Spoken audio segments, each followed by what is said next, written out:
The grand ballroom of the historic hotel in downtown Chicago buzzed with the chatter of well-dressed guests, the air thick with the scent of fresh lilies and expensive cologne. As the string quartet played a soft melody, all eyes turned to the aisle where the bride, Emily, was about to make her entrance in a flowing white gown. But just then, a young man in a rumpled suit burst through the side door, his face flushed and eyes wild, drawing gasps and whispers from the crowd who immediately pegged him as some gay weirdo crashing the wedding. His name was Alex Rivera, a 28-year-old graphic designer from the suburbs, and he wasn't there to cause chaos, at least not intentionally. Alex had driven 3 hours straight from Milwaukee, his heart pounding like a drum in his chest, fueled by a mix of desperation and unresolved love that had simmered for years. The guests murmured, shooting him dirty looks. One older woman clutched her pearls, muttering about those types ruining sacred traditions. Mark Thompson, the groom, stood at the altar in his sharp tuxedo, his best man patting his shoulder reassuringly. Mark's family was old money from the North Shore, pillars of conservative society who had orchestrated this union with Emily's equally affluent clan. But as Alex locked eyes with Mark across the room, time seemed to freeze. Mark's composed facade cracked just a fraction. A flicker of recognition and something deeper, regret, perhaps, crossing his features. Alex weaved through the pews, ignoring the ushers who tried to intercept him. "Mark!" he called out, his voice echoing off the high ceilings. The quartet faltered, strings screeching to a halt. Emily's father, a stern banker, stood up, red-faced. "Who the hell is this?" "Security." But Alex pressed on, his mind racing back to how it all began. It was 5 years ago at a college reunion in Madison. Mark, the star quarterback turned investment banker, had been nursing a beer alone at the bar, his usual charisma dimmed by the weight of family expectations. Alex, openly gay and unapologetic about it, had struck up a conversation about their shared art history class. What started as nostalgia turned into late-night talks, stolen glances, and eventually, a secret affair that neither could define but both couldn't deny. Their relationship was a whirlwind of passion and pain. Mark, trapped in the closet by his upbringing, would sneak away for weekends with Alex, where they dreamed of a life free from judgment. But reality always crashed in. Mark's parents pushing him toward respectable matches, societal pressures in their circles where being gay was whispered about like a scandal. Alex pushed for openness, but Mark hesitated, fearing loss of inheritance, career, and family ties. One night, after a heated argument, Mark had ended it. "I can't do this, Alex. It's not who I am." But Alex knew better. It was fear talking. Months passed, and Alex tried to move on, dating casually, focusing on his career. Then came the wedding invitation, Mark and Emily, high school sweethearts rekindled for appearance's sake. Alex had crumpled it, but the pain lingered. Now, at the wedding, Alex reached the front. "You can't marry her, Mark. Not like this." The room erupted in chaos. Emily, peeking from the vestibule, looked confused and hurt. Mark's mother fainted dramatically into her husband's arms. Mark stared at Alex, his jaw set. "What are you doing here?" he whispered harshly. "I'm saving you from a lie," Alex replied, his voice steady despite the trembling in his hands. The minister cleared his throat. "Perhaps we should." But Mark held up a hand, his eyes never leaving Alex. The clock on the wall ticked. It had been only minutes since Alex's arrival. Guests shifted uncomfortably, some pulling out phones to record the spectacle. Emily stepped forward, her veil askew. "Mark? Who's this?" Mark swallowed hard, the weight of every expectation crashing down. He glanced at his parents, then at Emily, and finally back at Alex, the one person who had seen him truly. In that moment, Mark's world tilted. He thought of the countless nights lying awake, pretending to be someone he wasn't. The societal chains that bound him. The country club whispers, the boardroom judgments, the fear of being labeled that gay guy in a world that still equated success with straight conformity. Alex stood firm, his presence a beacon of authenticity amid the facade. "Tell them, Mark, or I will." The tension built like a storm. Mark's best man, his brother, grabbed his arm. "Don't do something stupid, bro." But Mark shook him off. 9 minutes had passed since Alex burst in. 9 minutes that felt like an eternity. With a deep breath, Mark turned to the microphone at the altar, his hand gripping it tightly. "Ladies and gentlemen," he began, his voice amplified and steady. The room fell silent. Mark's voice echoed through the speakers, commanding attention. "Before we proceed, there's something I need to say." Gasps rippled through the crowd. Emily's eyes widened, her bouquet trembling in her hands. Alex held his breath, his heart racing with a mix of hope and fear. "I've known Emily since we were kids," Mark continued. "She's wonderful, kind, everything a guy could want. But," he paused, glancing at Alex, who nodded subtly, "but I'm not in love with her. Not the way she deserves." Murmurs erupted. Mark's father stood, face thunderous. "Mark, what the hell?" Mark ignored him. "The truth is, I've been living a lie. For years. Because of what people expect, what society demands. I'm gay. And the man who just walked in? He's the one I've loved all this time." The ballroom exploded. Shouts of outrage from some, stunned silence from others. Emily dropped her bouquet, tears streaming down her face. "Is this true?" she whispered. Mark nodded, stepping toward her. "I'm so sorry, Em. I thought I could make it work, for everyone else's sake. But I can't." Flashback to their engagement. Mark had proposed on a yacht in Lake Michigan, diamonds sparkling under the sun. It was picture perfect, but inside he felt hollow. Emily had said yes, excited about the future they planned. Kids, house in the suburbs, the American dream. But Mark's dreams were different, tangled with memories of Alex's laugh, his touch, the way he challenged Mark to be real. Society's conflicts loomed large. In their elite circles, being gay wasn't just personal. It was political. Mark's family donated to conservative causes, attended galas where subtle homophobia laced conversations. "It's a choice," his uncle once said over brandy. "Real men don't give in." Alex, from a more progressive background, had faced his own battles. Bullying in school, rejection from dates who couldn't handle his openness. But he wore his identity like armor, advocating at pride events, designing posters for LGBTQ rights. Their love was a clash of worlds. Mark's hidden desires versus Alex's bold truth. Back in the present, Emily slapped Mark, the sound sharp. "You used me," she cried. "No," Mark said, voice breaking. "I cared about you, but it wasn't fair." Guests divided. Some applauded quietly, others stormed out. A cousin yelled, "This is disgusting. Ruining a wedding for your perversion." Alex stepped forward. "It's not perversion. It's love. And hiding it hurts everyone." Mark's mother sobbed. "How could you do this to us?" The drama escalated. Security arrived, but Mark waved them off. "Let him stay. This is my mess." Emily's bridesmaids comforted her as she fled to a side room. Mark followed, but she slammed the door. Alone with Alex momentarily, Mark whispered, "Why now?"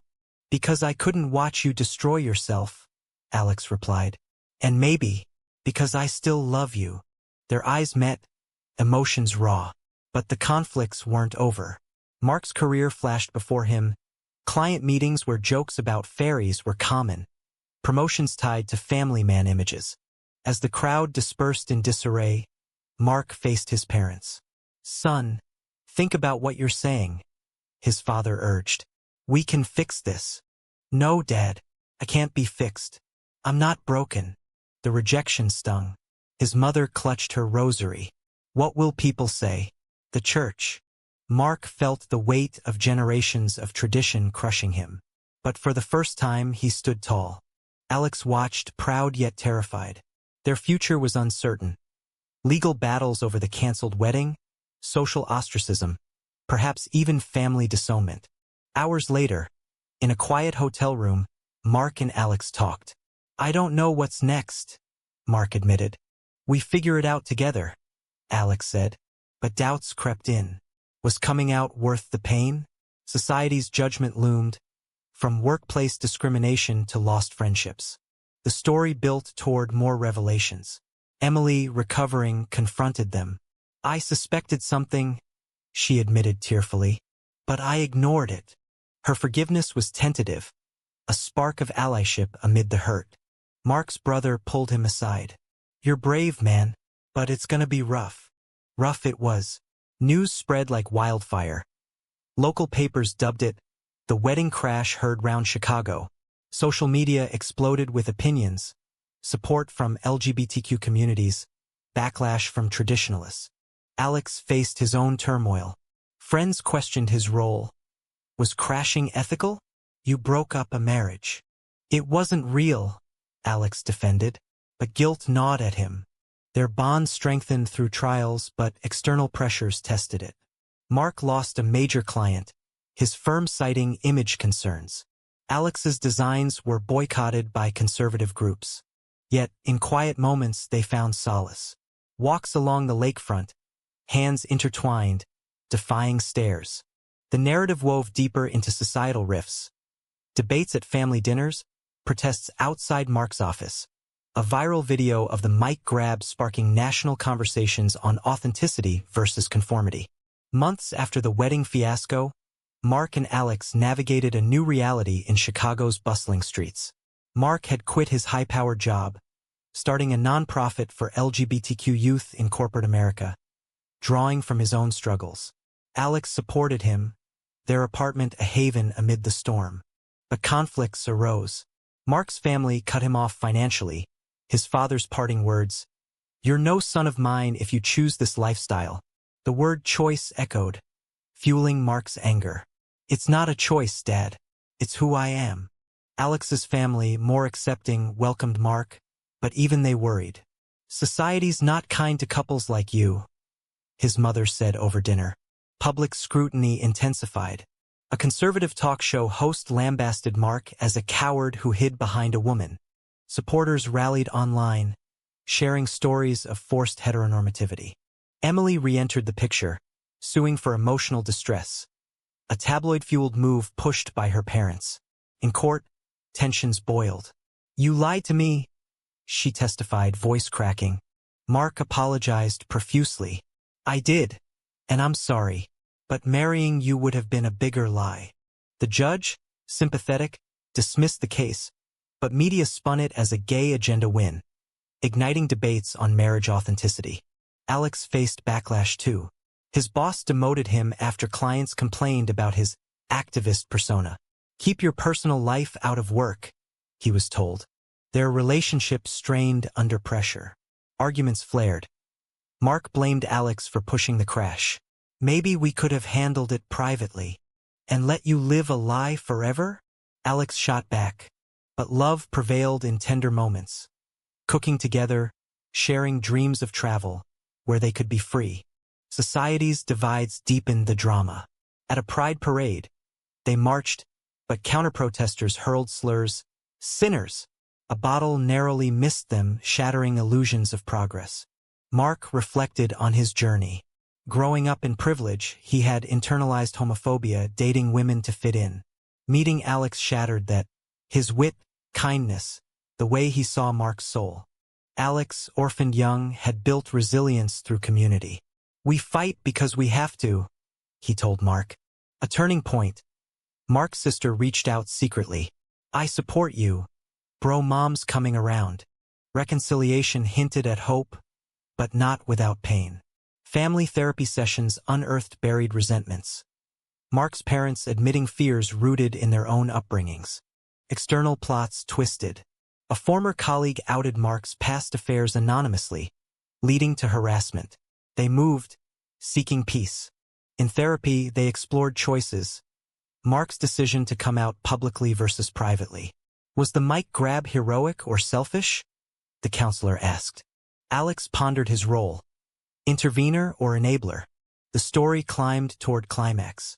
Invited to a TED-like talk, Mark prepared to share his story. Nerves hit. "What if they boo me?" "You'll inspire someone," Alex assured. On stage, under bright lights, Mark spoke. "I grabbed that mic because silence was killing me. But was it right? Audience reactions mixed. Applause, jeers. A young man approached afterward. "You gave me courage to tell my parents." Impact rippled. Emily, now dating someone new, messaged, "I forgive you. Be happy." But not all resolved easily. Mark's father suffered a heart attack. In the hospital, a tentative olive branch. "I don't understand, but I love you." Emotions surged, relief, lingering hurt. Alex proposed quietly one evening by the river. "Will you marry me? For real this time?" Mark said yes, tears flowing. Planning their wedding sparked new conflicts. Venues turned them down subtly. Booked solid. Friends declined invites, citing beliefs. Society's hypocrisy glared. Straight weddings celebrated. Theirs contested. They persisted, opting for a small ceremony in a park, surrounded by true allies. As vows approached, doubts resurfaced. Mark wondered, "Are we ready for this fight forever?" Alex, "Together, yes." The narrative built suspense. Would family attend? Would protesters show? On the day, Mark's parents arrived unexpectedly. His mother hugged him. "We're trying." Joy mixed with realism, the road ahead long. The park wedding was intimate, under a canopy of blooming cherry trees in springtime Chicago. Mark and Alex exchanged vows, rings glinting in sunlight. "I promise to choose you every day," Mark said, voice steady. Guests, friends, Alex's family, a few from Mark's side, clapped. Emily sent flowers, "Wishing you both love," but shadows lingered. Online trolls threatened, forcing extra security. A reporter snuck in, turning personal joy into public spectacle. Post-wedding, they honeymooned in New York, but even there, stares followed. In a cafe, a couple whispered, "Disgusting." Mark tensed, but Alex squeezed his hand. "Ignore them." Back home, career rebuilds challenged. Mark's nonprofit gained traction, funded by progressive donors.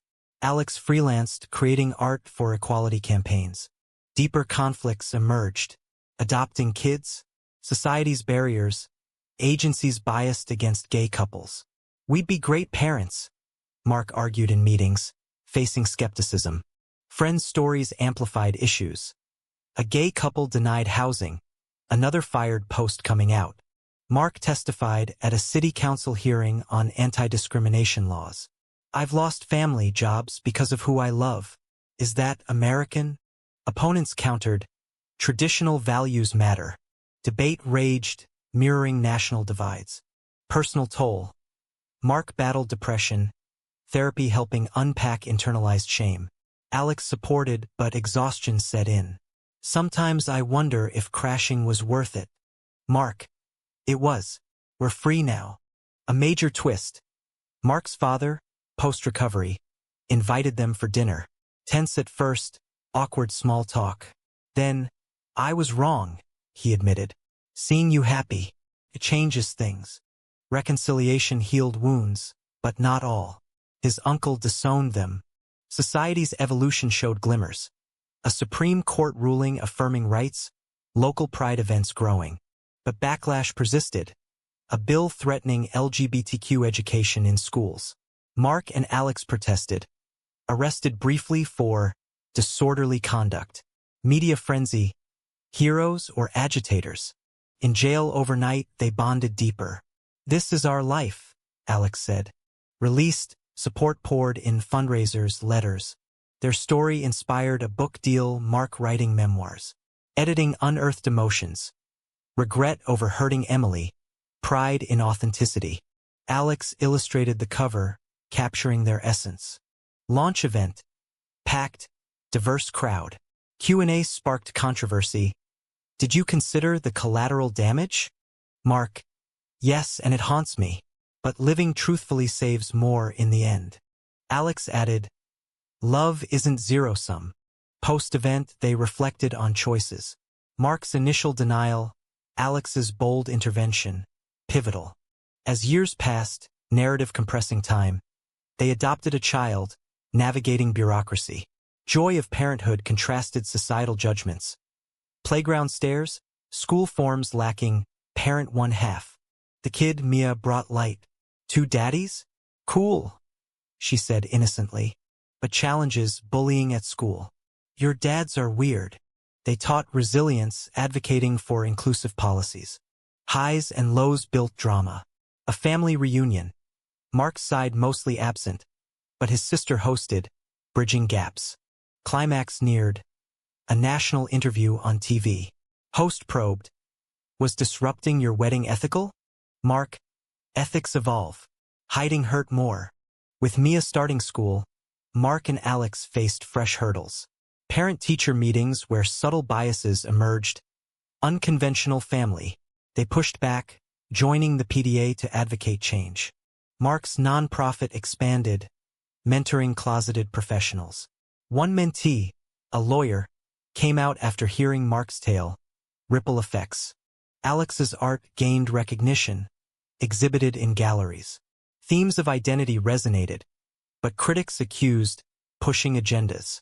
Personal growth deepened. Mark forgave his past self, Alex learned patience. A major conflict.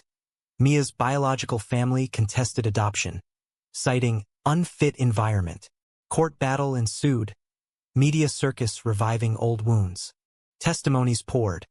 Supporters lauding their love, opponents spewing hate. Judge ruled in their favor. Love makes a family. Victory bittersweet. Exhaustion, but strengthened bond. Years later, at Mia's graduation, Mark reflected. Family attended, including parents, full circle. Alex whispered, "We did it." The narrative closed on reflection. Choices defining lives, society's role in shaping them. In the end, their story sparked endless debates on coming out, intervention, authenticity. Was the groom justified in grabbing the mic and appending everything?